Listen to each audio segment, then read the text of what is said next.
बाबा तेरा मिशन अधूरा, बाबा तेरा मिशन अधूरा, हम सब मिलके करेंगे पूरा। और काशी राम तेरा मिशन अधूरा, हम सब मिलके करेंगे पूरा। राष्ट्रपिता ज्योतिबा फूले तेरा मिशन अधूरा, हम सब मिलके करेंगे पूरा। छत्रपति साहू जी महाराज तेरा मिशन अधूरा, हम सब मिलके करेंगे पूरा। आवाज दो,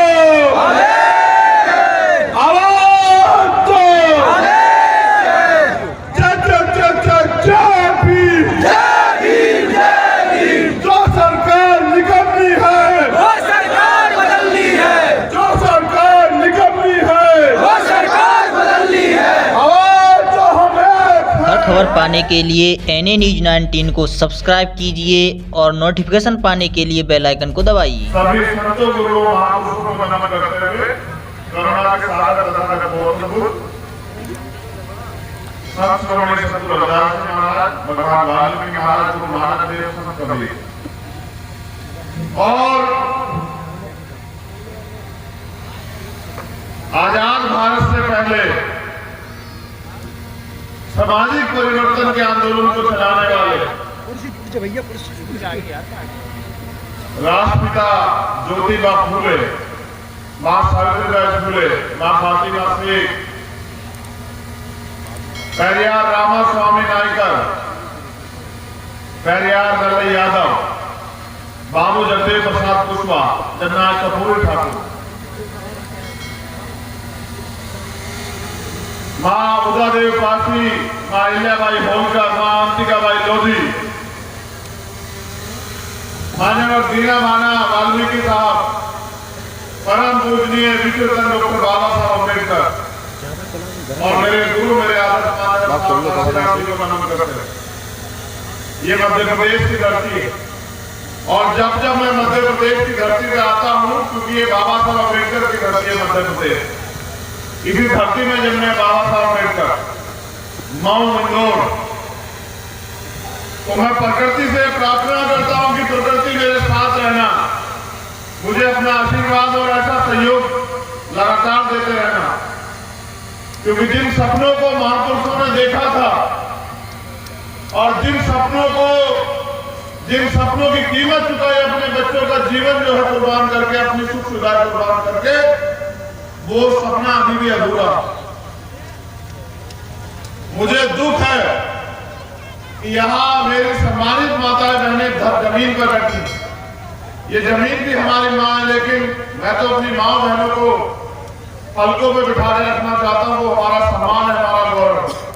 मैं ये प्रयास करूंगा और आपसे निवेदन करूंगा यहाँ के सम्मानित हमारे नेताओं से कि अगली बार जब भी सभा हो, मेरे नौजवान साथी भले ही जमीन पे बैठना, एक भी माँ और बहन जो जमीन पे नहीं बैठनी चाहिए, वो कुर्सी पे बैठनी चाहिए, क्योंकि बाबा साहब अम्बेडकर का सपना तभी पूरा होगा जब इस देश की आधी आबादी को समान अधिकार, समान अवसर और समता समानता का जीवन मिलेगा, उसको सुरक्षा मिलेगी और वो आगे बढ़ने का काम करे।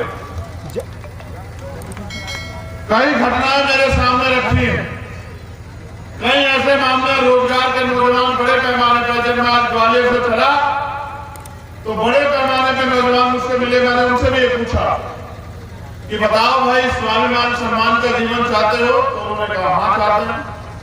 तो मैंने कहा रोजगार चाहते हो? तो कहा हाँ चाहते हैं। तो मैंने कहा उसकी कीमत चुकाने के लिए तैयार हो? तो कहा तैयार है।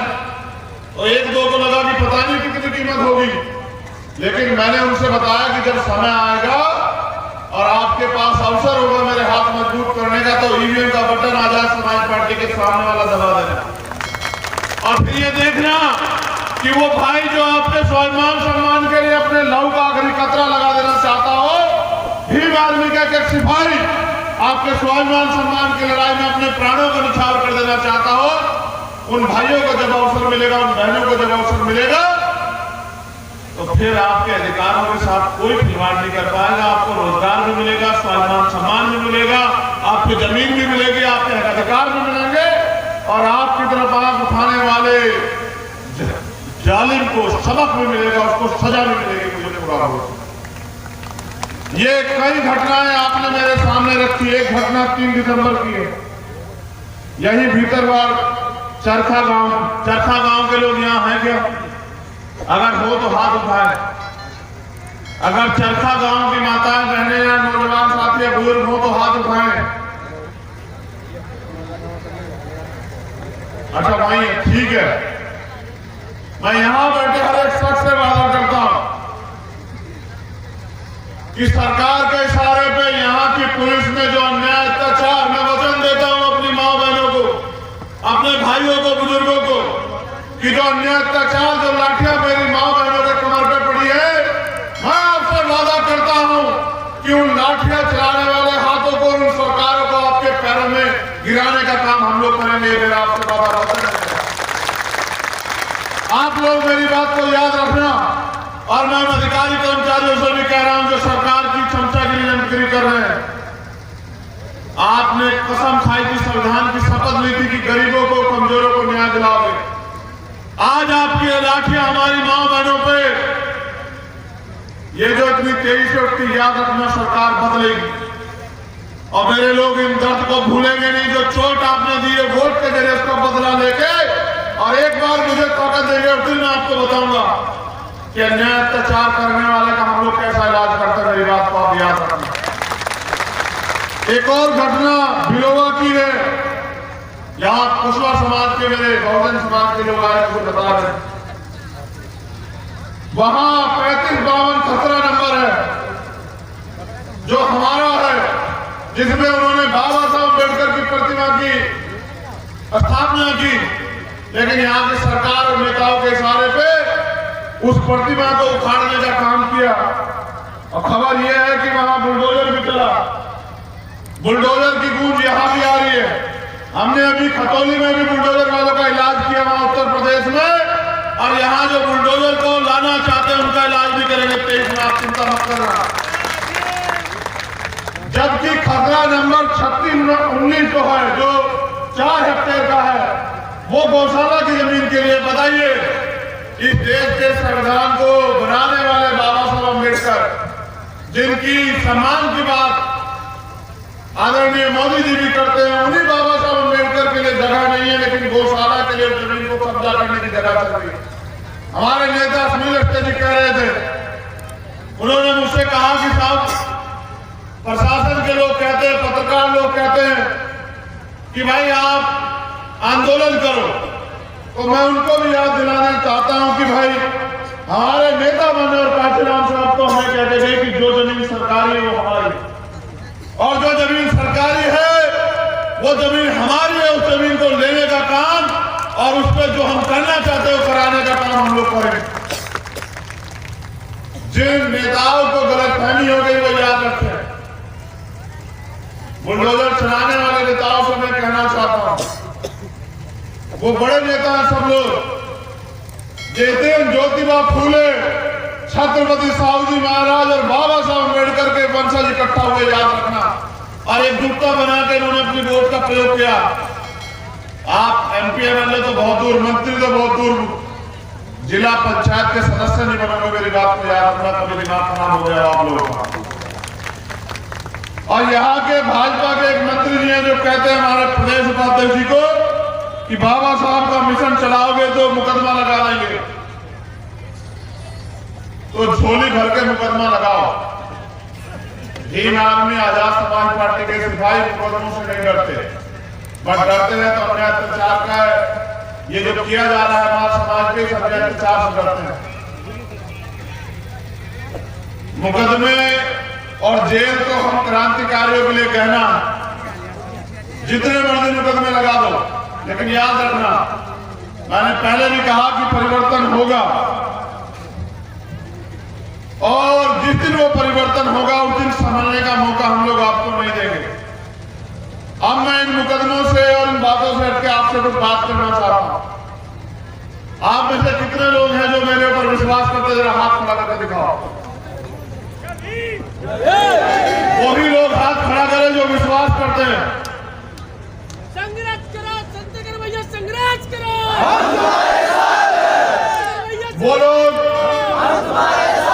वो लोग हाथ नीचे कर लो। जो लोग सिर्फ भरोसा करते हैं, मुझसे प्यार नहीं करते, वो लोग हाथ नीचे कर लो।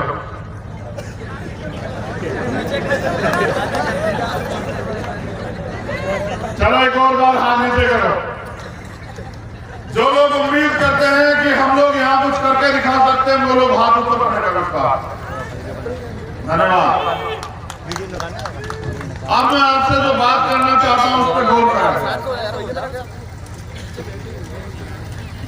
हमें इस देश में, ये देश आजाद तो 1947 में हुआ, लेकिन हमें इस देश में इसकी आजादी 26 जनवरी 1950 को मिली, जब इस देश में बाबा साहब अम्बेडकर द्वारा लिखित संविधान लागू हुआ।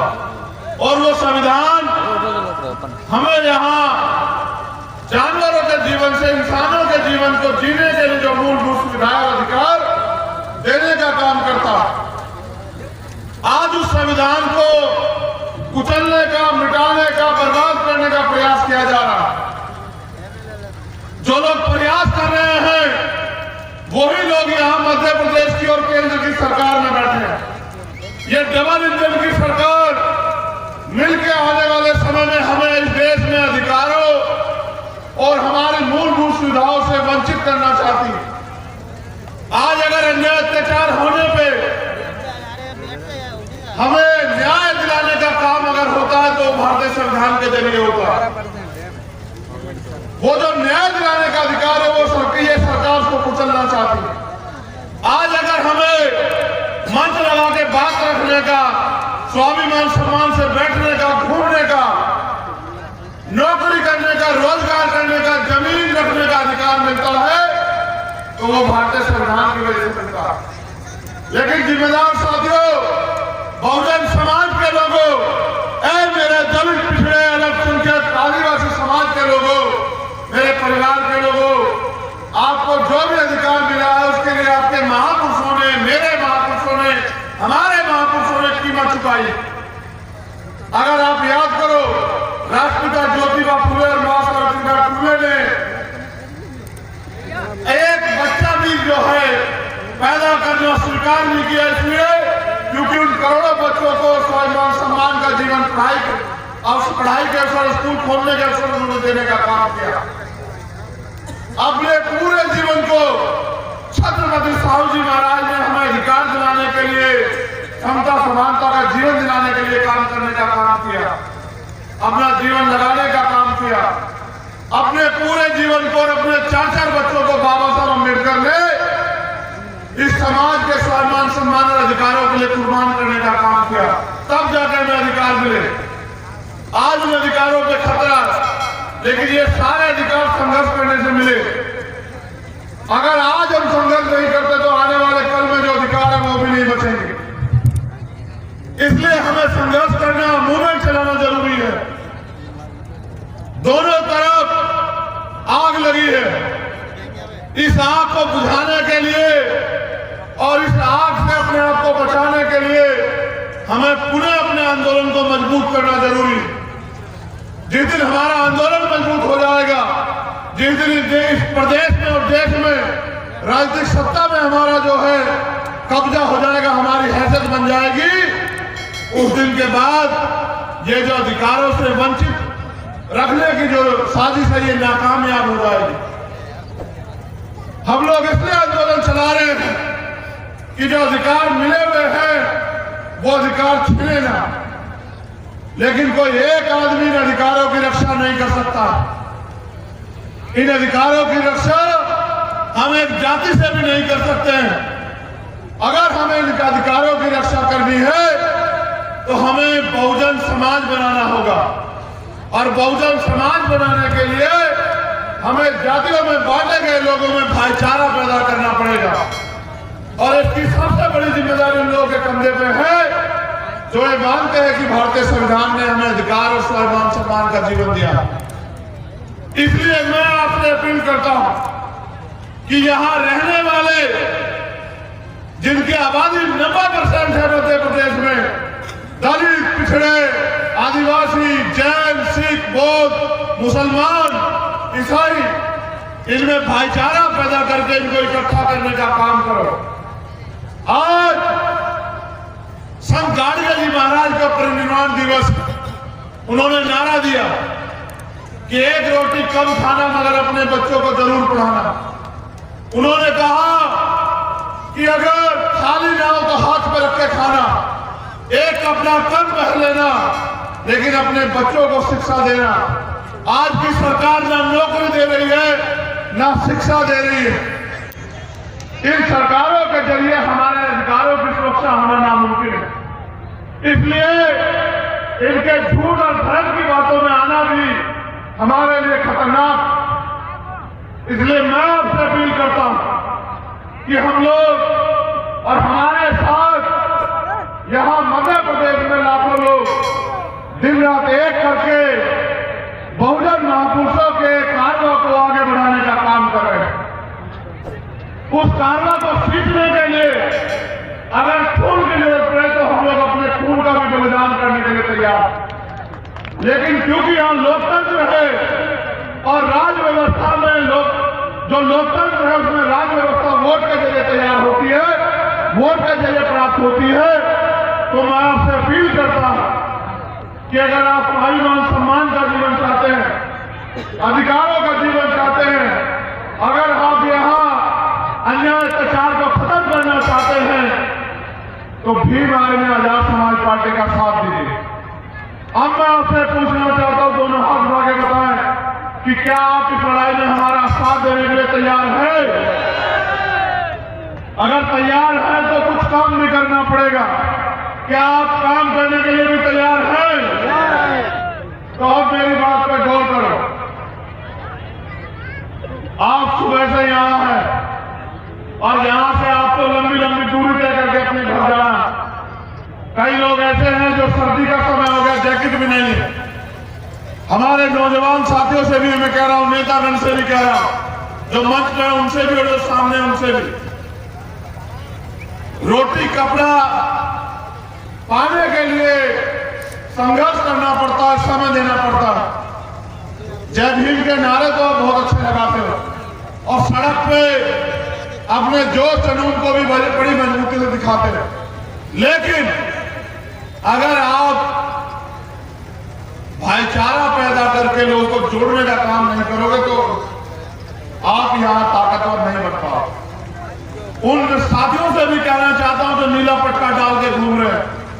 अभी जब मैं आया तो 50 की संख्या में मेरे आगे समस्याएं आ गई, मुकदमे दर्ज है, कार्रवाई नहीं हो रही। कई मामले तो सिखाने गए जो जहां हम बैठे हुए, वो कार्रवाई इसलिए नहीं हो रही क्योंकि यहां के अधिकारी कर्मचारियों को लगता है, मैं पूरे स्पष्टता से कह रहा हूं कि अभी तो भीम आर्मी आजाद समाज पार्टी सत्ता में नहीं आने वाली, तो इनके कहे से काम क्यों करोगे, इनके समाज को न्याय क्यों दिलाओगे? अगर आप मेरी इस बात को मान लें, मैं आपसे ये नहीं कहता कि रोज काम करें, हो सकता है परिवार चलाना, तमाम तरह की समस्या हो।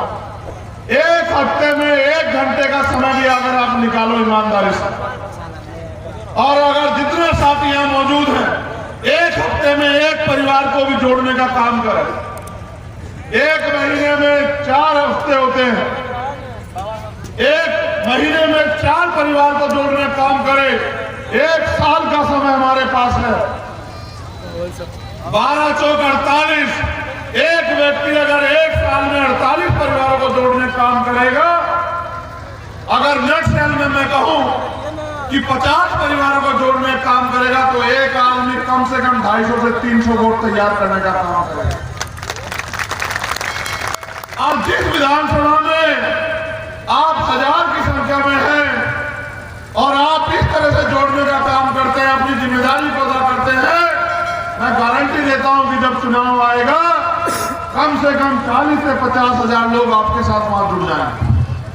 बस अपनी जिम्मेदारी को समझना है और एक दिन जितना समय हम सजने संवरने में लगाते हैं उतना ही समय अपनी बात को, अपनी विचारधारा को, अपने संघर्ष को समझा के एक परिवार को 1 हफ्ते में जोड़ना है। यहाँ तो ऐसे भी लोग हैं जो 24 घंटे 7 दिन समाज की सेवा में लगे हैं। जो व्यक्ति 1 हफ्ते में 1 घंटे का समय देगा वो 1 साल में 300 लोगों को जोड़ने का काम करेगा। जो व्यक्ति 24 घंटे 7 दिन काम कर रहा है वो 30,000 लोगों को जोड़ने का काम करेगा। इस तरह से आपका संगठन मजबूत हो जाएगा, आपकी ताकत बन जाएगी और जब आपके आपके हिस्से में ताकत आएगी। आज मैं आपसे पूरी जिम्मेदारी से कह रहा हूं कि जो अधिकारी कर्मचारी आज हमारे लोगों के साथ अन्याय करने का काम करते हैं, वो अधिकारी कर्मचारी आपके एक इशारे पे सलूट मारने का और आपको पूछ पूछ के काम करने का काम करेंगे मध्य प्रदेश में। अगर साथियों स्वाभिमान सम्मान का जीवन चाहिए तो कीमत चुकाने के लिए तैयार रहो। तो कीमत यही है कि समय दो और गांव-गांव निकल के संगठन बनाने का काम करो, माताओं बहनों बुजुर्गों में भाईचारा पैदा करने का काम करो और समाज को भीम आर्मी आजाद समाज पार्टी के प्रति संगठित करने का काम करो। क्योंकि अगर आज प्रदेश में और देश में कमजोर वर्गों की कोई लड़ाई लड़ रहा है तो भीम आर्मी और आजाद समाज पार्टी लड़ रही है। मैं क्योंकि समय भी काफी हो गया है, मैं धन्यवाद देता हूं। मेरी भी ट्रेन है, मुझे बड़ी तेजी से निकलना है। एक एक कार्यकर्ता जिन्होंने इस सभा को सफल कराने के लिए मेहनत की, हमारे भीम आर्मी आजाद समाज पार्टी और बहुजन समाज के एक एक माता बहने बुजुर्गों नौजवान साथी और बच्चों का धन्यवाद करता हूं और पुनः आपसे उम्मीद करता हूं कि आप मेरी बात को मान के इस आंदोलन को आगे बढ़ाने का काम करेंगे। हमारी सामाजिक न्याय यात्रा का भी आगाज हो चुका है। 1 जनवरी 2023 से न्याय यात्रा संपन्न होगी। अब अपनी बात को खत्म करने से पहले मैं चाहता हूं कि आप मेरे साथ दोनों हाथ उठा के कुछ नारों को जो है मजबूत करें। बाबा तेरा मिशन